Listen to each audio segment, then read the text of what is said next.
Chairman peoples party ने आइन के मुताबिक 90 रोज में इंतखाबात कराने का मुतालबा कर दिया।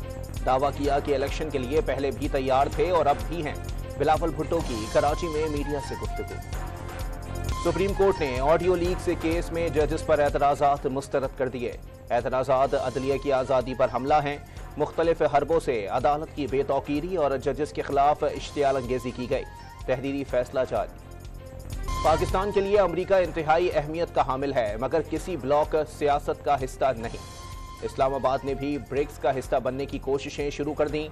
निगरान वजीर खारजा की सेनेट की खारजा कमेटी को ब्रीफिंग। फैसला हो गया कि सरहदी दहशतगर्दों के साथ साथ माशी दहशतगर्दों के खिलाफ भी कार्रवाइयां होंगी। अब मुल्क में इमदाद नहीं सरमायाकारी आएगी। गवर्नर सिंध की प्रेस कॉन्फ्रेंस। नेपरा ने जुलाई के फ्यूल एडजस्टमेंट की मद में बिजली ₹1.46 महंगी कर दी। इजाफे का इतलाक सितंबर के बिल्स में होगा कि इलेक्ट्रिक सार्फिन मुस्तस्ना होंगे। अमरीकी करेंसी जखीरा करने वालों के खिलाफ कार्रवाइयों का असर। ओपन मार्केट में डॉलर ₹1 सस्ता होकर ₹305 का हो गया।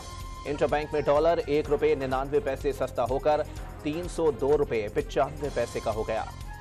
शुगर माफिया के खिलाफ क्रैकडाउन रंग लाने लगा। कराची की होलसेल मार्केट में चीनी ₹7 सस्ती होकर ₹165 किलो हो गई।